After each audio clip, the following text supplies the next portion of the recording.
World World Baseball Baseball. Classic. Have you been watching? I have on and off. I'm excited tonight. USA on at 10 year time, 9 our time here in the That's kind of Central a Standard Zone. problem here. I mean, Eastern time zone, 10 o'clock. I mean, I'm an old man. 10 Yeah. o'clock start time is pretty late. 9 o'clock. I miss the Central time zone. I probably bring this up every couple of episodes, but I Yeah. think it's the perfect time zone. 9 o'clock is a great time to start a baseball game, if you ask me.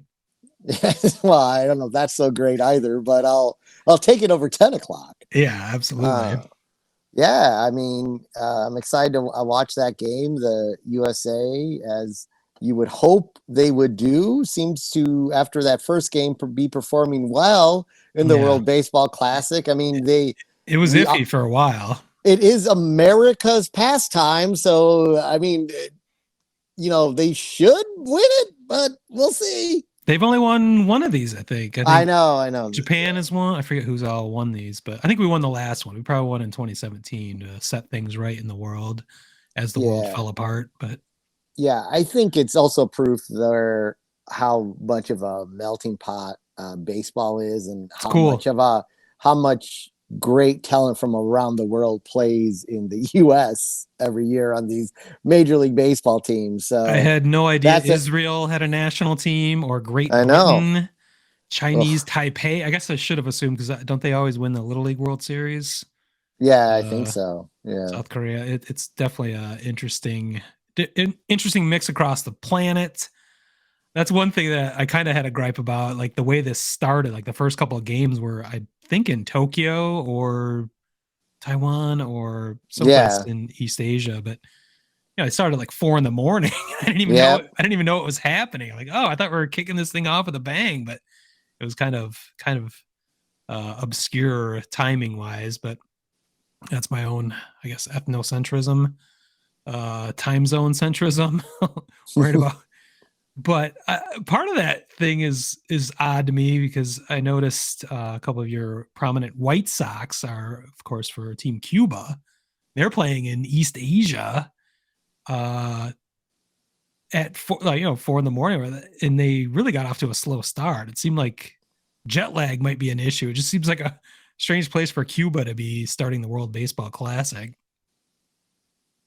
Yeah, I'm not sure how they figured out those draws, but yeah, and then they seem to have it together now. I think part of their problem is they have they have a senior citizen on their team in Cespedes, like just taking up a spot, producing nothing. Like, what the Mm, fuck?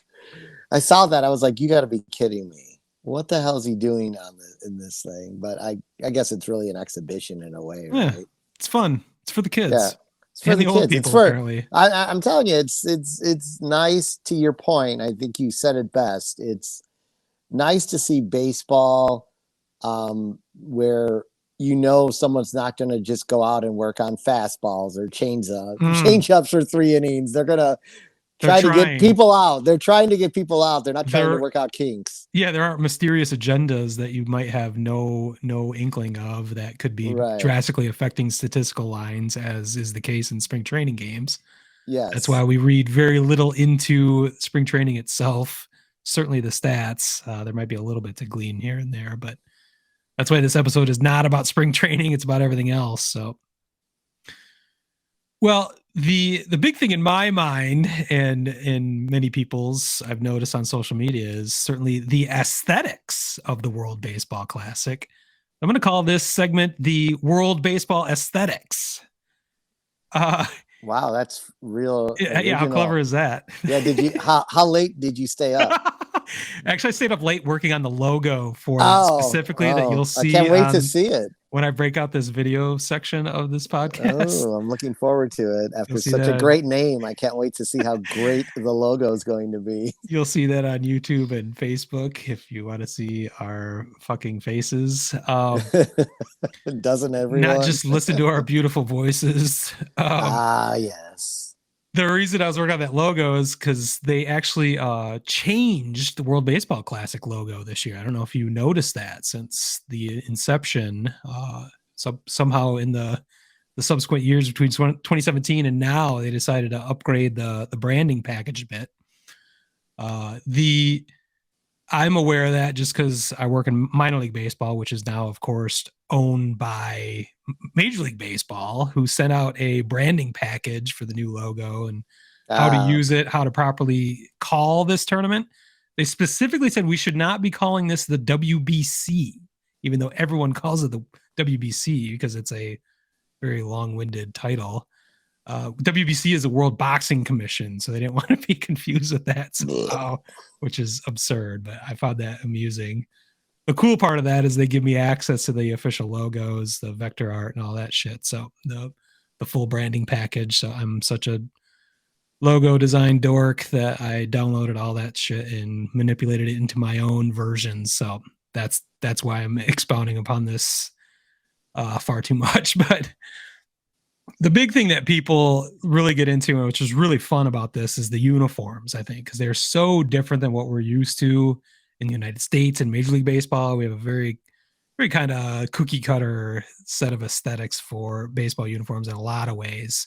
Some teams get a little bit outside the box, but really doesn't vary all that much. And you don't really notice that until you see the things like the World Baseball Classic and how varied the uniforms are and how what Yeah. different cultures, their different takes on it. I really appreciate that. I think a lot of people do, besides just design dorks like me. But you see the colors. They try to represent their countries. I think that's really fun. It's like I City think Connect. exactly. Well, I think they do a much better job than City Connect because it actually makes sense to the globe as opposed to a neighborhood. um, Sometimes it doesn't even make sense to the neighborhood. yeah, exactly. The fun thing about it is I think everyone's got opinions about this specifically, which sometimes you specifically, Pete, do not. But I think you've got some opinions about what you liked, what you didn't like, some cool uniforms, some not so much. What were Yeah. your thoughts off the bat? Well, I'll give you a few thoughts, general thoughts first. I like that there's not a ton of mimicking Major League Baseball uniforms, which I appreciate.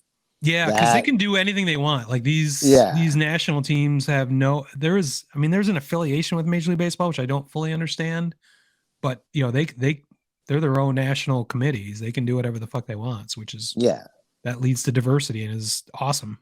I would say the only jerseys that have somewhat is like Canada looks a little bit like the Blue Jays Mm, jerseys, with the lettering, yeah, that's a good and call. so does Israel. Israel kind of mimics the same thing.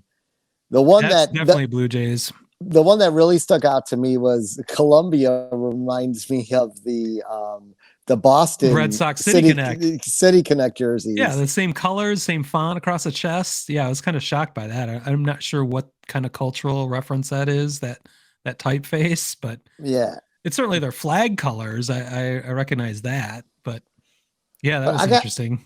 I gotta say, to me, like if I'm gonna rank the jerseys, and I know there's 20, but I'm gonna Yeah, say please don't rank. I'm but not even gonna do that. Wow. but I'm gonna tell you, for me, the biggest loser is Great Britain. Yeah, that It's is like a mom did it for the fucking team ding and ding ding sent them ding out ding. to the fucking field. Like Great Britain, like the It's like they had press on letters, right, and like they didn't even stickers line or them up correctly. The letting's yeah. not even good. Yeah, you picked up on that. Wow, that's a design term right there. The letting, the kerning is off, the tracking is fucked. Oh my There's god, it's even an literally example.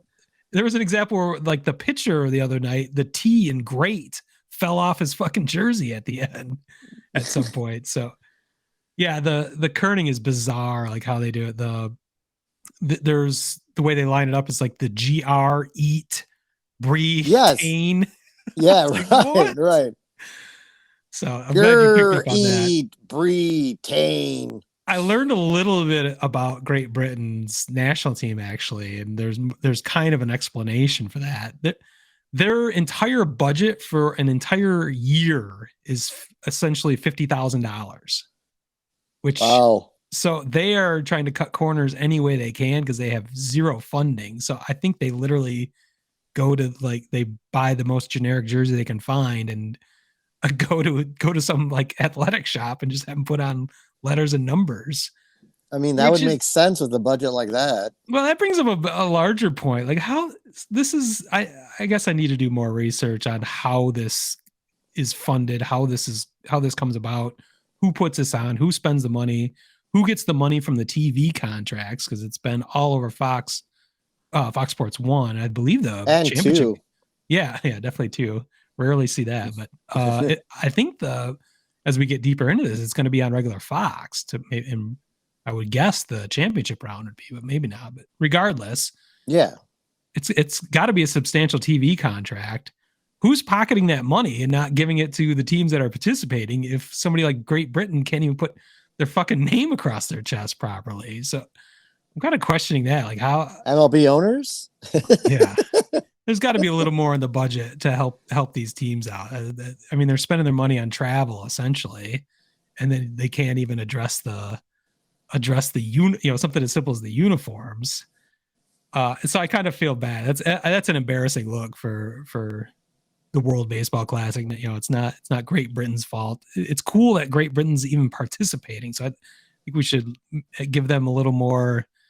Have them like have a little more national pride and give them a little bit of cash or something. Somebody's making money off of this someplace, and it seems like it should be spread around a little better than it is. Yeah, and you can tell like some of these teams, like their jerseys are Adidas and stuff like that. Great Britain doesn't even have a. I think that might be the whole issue. Like everyone else's jerseys are paid for by some shoe manufacturer. Where Great Britain, I don't remember. I've been to Britain a couple times. I don't remember ever seeing baseball being played or mentioned or shown in any way. So, although the Cubs will be there this summer, so they're maybe trying to ramp that coverage up. But those games on at 4:00 in the morning. Oh no, those will be on. Those will be on. I think at a they're normal early time. afternoon. Yeah, yeah, early afternoon. Yeah, yeah, it's about 5 hours behind. That's how it works out for soccer games.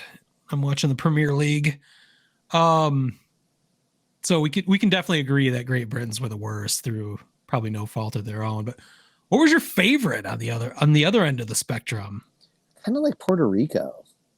Puerto Rico's solid. They haven't changed theirs. I've recognized that typeface for years. They have the same, I believe it's the exact same hat and both home and away jerseys they've used all along, which they're solid. It's just strange. One thing you realize, I mean, certainly most of these teams, every country in the world seems to have red, white, and blue. At least in the Caribbean, North America, right? There's a lot of red, and white, and blue everywhere. So it's a little bit homogenous, but it's good to see how they find a new way to do that. The U.S. they're okay. Yeah, I don't like them really. The U and the A are kind of typical, and the S is kind of spelled out with a kind of defined by like a waving flag almost. Yeah, I hate the hats. Yeah, the hats are not good. I wish the hats were good. I would probably buy one, but they're pretty bad with a US and a star behind it of some sort. But What's your favorite? Well, I like Venezuela's. I like watching Venezuela a lot. They're a fun team. Of course, Cabrera's on the team. Of course, he's limited to one at bat per game by the Tigers, which is funny. I actually saw Brett Taylor from Bleacher Nation poking his nose in Tigers business and making fun of the Tigers and kind of Miggy himself. He's like, well, he was citing his his weighted runs created plus over the last couple of years. Like, do they really need to be protecting Miguel in this case? So of course I was offended by his comments. I've hardly ever seen Bleacher Nation make any comments about the Tigers, let alone disparaging comments about my Tigers and the Hall of Famer, maybe the greatest right-handed hitter of our time, Miguel Cabrera. So I asked him, perhaps the Tigers might be wanting to do everything they can do to guarantee Miguel will be appearing at least 81 times at home for his farewell tour, since they are paying him $32 million this season alone. Woot woot. And he chimed back, "Oh, of course, I'm sure that's what animates it." Like, so you're just making jokes about it. Like, but I like Brett. I think he was just trying to be a little smarmy, and I was calling him on it. So that's my internet feud for the day. But I'm going to go with Mexico as my favorite uniform of the World Baseball Classic. And it's not just one uniform, it's two of their uniforms, which are tremendous. Their standard uniform is the red jersey with the really cool stylized typeface spelling out Mexico across the front, which I happen to know a little bit about because I'm such a typography design dork, of course. That font, or a version of that font, was originally designed for the 1968 Olympics in Mexico City. And I've always thought, and you'll recognize in that it looks like Mexico to me. I don't know why. It doesn't look like an Aztec font, or doesn't look. I think it has to do with that Olympics somehow. That's just kind of been ingrained in everyone's memory as that is the typeface of Mexico. It's super cool, and they've embellished upon that a bit. That is the M on their hats, the bright red, green, and white. It's a color combination you rarely see in American sports because it's just immediately has Christmas connotations, but it doesn't look like a Christmas uniform to me at all. It looks like Mexico. It's tremendous. The only thing that supersedes that is their alternate jersey, which is the same typeface, same logo treatments, but it's in baby blue and pink, which is a color combination I would never associate with Mexico or baseball or anything. It is awesome. That's probably why it's awesome, is because it's so outside of what you're used to. But I think Mexico hit it out of the park on this one, so to speak. So I'm going to give them my Assthetics, my World Baseball Assthetics award for best uniforms by far. Well, so congratulations, yes. Mexico. I'm sure you've been waiting for this prestigious award. Yes, for sure. As most people are, whatever we talk about on this podcast. Yeah, really. Well, yeah, we gotta plow through this episode because I do want to watch the end of this this Puerto Rico Dominican game. Puerto Rico's up 1-0. Christian Vasquez went yard. Wow. And we've got the US after this, so looking forward to that. It's been a fun time. We've got it's really just now ramping up because we're going to get out of the group stage after tonight, I think, or maybe tomorrow. That wraps up, and then we're into the quarterfinals and single elimination semifinals and finals this weekend. Do you have any idea why the two groups that started first actually ended up playing like more games than like the group that the US is in? And I can't remember the other group. I don't understand it. I can't fully understand it. I haven't dug too deep into it, so I don't want to speak out of turn. I'm not sure. There's got to be a logic behind it, but it doesn't seem quite right. You know, there's one group. Do they all have 5 teams in there? I thought there are 4. Some groups have 4 and some have 5. That might be part of it. Maybe that's it. But yeah, that must be it. There's one group where all the teams have 2 wins apiece. So I don't know how they determine there's like a ratio of runs scored to innings played or something. There's bizarre tiebreakers they had to figure out for several things, but I'm not going to let the minutia get in the way of a good time. So however they have to work it out to get these teams into the quarterfinals, I'm all for it. No, they all do have 5. Okay, they do. Whatever, but and I guess I misspoke. They all have played the same amount of games. I guess just those pools that started later are on a more compressed time frame. So. Okay. Yeah, I don't know. Maybe they have to get the Asia tournament part of the tournament done earlier so they can travel back in time. Yeah, that could be it. To be rested and to be ready for the quarterfinals. It's the only thing I can think of off the top of my head, but it's been a confusing. You know, it only happens every 3 years, and it hasn't happened in 6 years because of COVID. So we'll get more familiar and used to it as it continues to grow. Hopefully, I like it. I'm all for it.